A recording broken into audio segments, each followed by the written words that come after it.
முன்பு எல்லாம் பெருமாளோடு பேசுவதற்கு யோக ரகசியம் எனும் ஒரு யோக நிலையில் பகவானிடம் அளவலாவுகிறார்களாம். அது என்ன யோக நிலை என்று சொன்னால், அந்த யோகத்தை தெரிந்தவர்களால் மட்டும்தான் பகவானிடம் பேச முடியும். இங்கிருந்து நாம் நினைத்த நேரத்தில் ஸ்ரீவைகுண்டம் சென்று அங்கு ஸ்ரீமன் நாராயணனுடன் அளவலாவி விட்டு நாம் மறுபடியும் பூலோகம் வந்துவிடலாம். அதுபோல் ஸ்ரீமன் நாராயணனும் அங்கிருந்து நம்மிடம் பேச வேண்டும் என்றால் அவரும் இறங்கி வந்து நம்மிடம் அளவலாவி விட்டு செல்வாராம். அப்படிப்பட்டதுதான் இந்த யோக ரகசியம் என்பது. இந்த யோக ரகசியத்தை நாதமுனிகள் தனது அத்யந்த சிஷ்யர்களுக்கு அவர் உபதேசம் செய்திருக்கிறார். அப்படிப்பட்டதான அவரின் அத்யந்த சிஷ்யரில் ஒருவர்தான் குறுகை காவலப்பன் என்று சொல்லக்கூடியதான, இன்று குருவாலப்பர் என்று அழைக்கக்கூடியதான அந்த க்ஷேத்திரத்தில் இருக்கக்கூடிய மரகதவல்லி தாயார் சமேத ஸ்ரீ வீரநாராயண பெருமாளுடன் பேசக்கூடியவர். அப்படியாக தனது சிஷ்யர்களின் மூலமாக இந்த யோக ரகசியத்தை பரவச் செய்தவர் ஸ்ரீமன் நாதமுனிகள். ஸ்ரீமன் நாதமுனிகள் யார்? அவர் எப்படிப்பட்டவர்? ஸ்ரீ வைஷ்ணவ ஆச்சாரிய பரம்பரையின் முதல் ஆச்சாரியனான ஸ்ரீமன் நாதமுனிகள் கிபி 9-10ஆம் நூற்றாண்டு மறைந்து போன 4000 திவ்ய பிரபந்தத்தை ஆழ்வார் திருநகரியில் நம்மாழ்வாரின் அருளாலே மீட்டெடுத்து இசை வடிவில் தொகுத்து அரங்கன் வழிபாட்டில் சேர்த்தவர். இவர் காடுபட்டி, அதாவது காட்டு மன்னார் கோவில் என்று அழைக்கக்கூடியதான பகுதியில் அவதரித்து யோக ரகசியம் மற்றும் நியாயத்வா போன்ற முக்கிய நூல்களை இயற்றியவர் ஆவார். இவர் ஆனி மாதம் அனுஷ நட்சத்திரத்தில் காட்டு மன்னார் கோவிலில் வீரநாராயணபுரம் என்று அழைக்கக்கூடியதான இடத்தில் பிறந்தார்.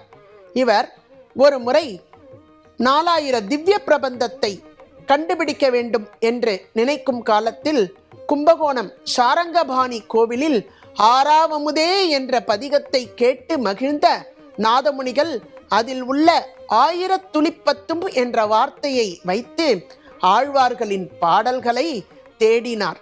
நம்மாழ்வார் அருளால் ஆழ்வார் திருநகரியில் மதுரகவி ஆழ்வாரின் கண்ணினுன் சிறுதாம்பு பாசுரத்தை 12000 முறை பாடி நம்மாழ்வாரின் அருளை பெற்று 4000 திவ்ய பிரபந்தங்களையும் பிற ஆழ்வார்களின் பாடல்களையும் சேர்த்து மீட்டெடுத்தார். மாறன் செய்த சடகோபன் எனும் கூற்றுக்கேற்ப நாதமுனிகளுக்கு நம்மாழ்வார் 4000 திவ்ய பிரபந்தங்களையும் உபதேசித்தார். நாதமுனிகள் அந்த திவ்ய பிரபந்தத்தை இசையோடு கூடிய பிரபந்தமாக அரையர் சேவையாக உலகெங்கிலும் தெரியப்படுத்த வேண்டும் எனும் எண்ணத்தில் இதை தொடங்கினார். அவரின் எண்ணங்களை பூர்த்தி செய்யும் விதமாக ராமானுஜரும் இதை அனைத்து இடங்களிலும் கொண்டு போய் சேர்த்தார் என்பது மேலும் சிறப்பு. அப்படிப்பட்ட பகல்பத்து உற்சவங்கள் எப்படி கொண்டாடப்படுகிறது? ஒரு பெரிய திருவிழாவை போல என்றெல்லாம் ஒவ்வொரு கோவில்களிலும் வைணவ திருத்தலங்களிலும் கொண்டாடுகிறார்கள். பகல்பத்து அல்லது திருமொழி திருநாள் என்று சொல்லக்கூடியது மார்கழி மாதத்தின் வளர்பிறை பிரதமை திதி முதல் தசமி திதி வரையிலான 10 நாட்களுக்கு நடைபெறும் உற்சவருக்கு திருவிழாவாக கொண்டாடக்கூடியதான இந்த விழா வைணவ திருத்தலங்களில் திவ்ய தேசங்களில் கொண்டாடப்படுகிறது. இவ்விழாவின் பொழுது பகவானுக்கு விதவிதமான அலங்காரங்களிலும் நமக்கு சேவை சாதிப்பார். விதவிதமான வாகனங்களிலும் அவர் நமக்கு காட்சி கொடுப்பார். திருவாய்மொழி திருவிழா என்றும் இதை சொல்வார்கள். அத்தியனோத்சவம் அல்லது திருவாய்மொழி திருவிழா அல்லது 4000 திவ்ய பிரபந்த திருவிழா என்பது வைஷ்ணவ ஸ்தலங்களில் திவ்ய தேசங்களில் கொண்டாடப்பெறும் திருவிழாவாகும். சமஸ்கிருத வேதங்களுக்கு நிகராக ஆழ்வார்கள் இயற்றிய திராவிட வேதம் என்று அழைக்கக்கூடியதான 4000 திவ்ய பிரபந்தத்தை முன்னிறுத்தி ஸ்ரீ ராமானுஜர் அவர்களால் இவ்விழா திருவரங்கத்தில், அதாவது நாதமுனிகள் எப்படி ஆசைப்பட்டாரோ அது போலவே இந்த திருவிழாவாகப்பட்டது ராமானுஜர் திருவரங்கத்தில் துவக்கி ஒவ்வொரு கோவில்களிலும் ஒவ்வொரு திவ்ய தேசங்களிலும் அபிமான ஸ்தலங்களிலும் இந்த விழா கொண்டாடப்பட்டு வருகிறது இன்றளவும். இந்த விழா மார்கழி மாதத்தில் 10 நாட்கள் விழாவாக கொண்டாடப்படுகிறது. வைகுண்ட ஏகாதசிக்கு முன்பாக 10 நாட்கள் கொண்டாடப்படுகிறது. அது பகல் 10 அல்லது திருமழி திருநாள் எனவும், வைகுண்ட ஏகாதசியை அடுத்த 10 நாட்கள் கொண்டாடப்படுவது ராப்பத்து அல்லது திருவாய்மொழி திருநாள் எனவும் அழைக்கப்படுகிறது. அயனங்களில் உத்தராயணம் தேவருலகில் பகல் பொழுதாகவும் தட்சிணாயனம் இரவு பொழுதாகவும் கணக்கிடப்படுகிறது.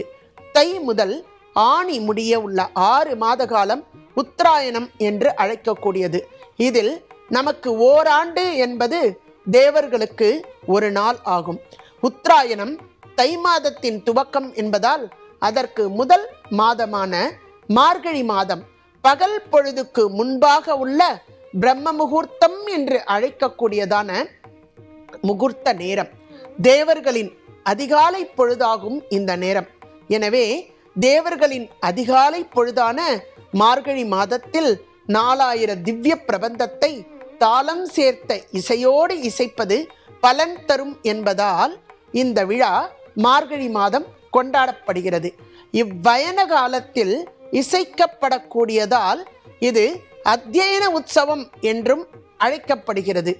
23 நாட்கள் கொண்டாடப்படும் இந்த விழாவில் மார்கழி மாதம் வைகுண்ட ஏகாதசிக்கு முன்பு வரும் வளர்பிறை முதல் நாள் தொடங்கி முதல் 10ஆம் நாள் தசமி முடிய 10 நாள் விழாவிற்கு பகல் 10 என்று பெயர்.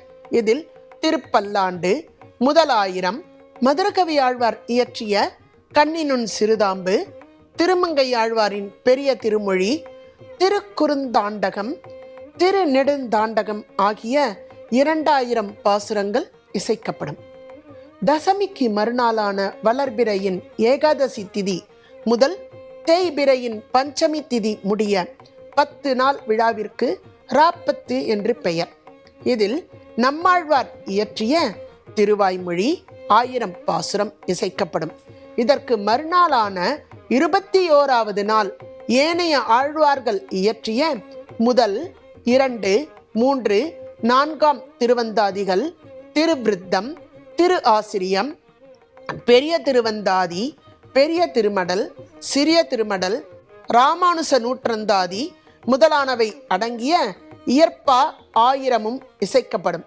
அப்படிப்பட்டதான வேதத்துக்கு சமமான இந்த 4000 திவ்ய பிரபந்தங்களையும் எம்பெருமான் செவிமடுக்க வேண்டும் என்றே நாதமுனிகளின் வழிவந்த ராமானுஜரால் உலகெங்கும் பறைசாற்றப்பட்டு ஸ்ரீ வைஷ்ணவ திருத்தலங்களில் கொண்டாடப்படும் இவ்விழாவே ராப்பத்து பகல் 10 உற்சவம் என்று கொண்டாடக்கூடியதான சிறப்பு மிகுந்த திருவிழாவாகும்.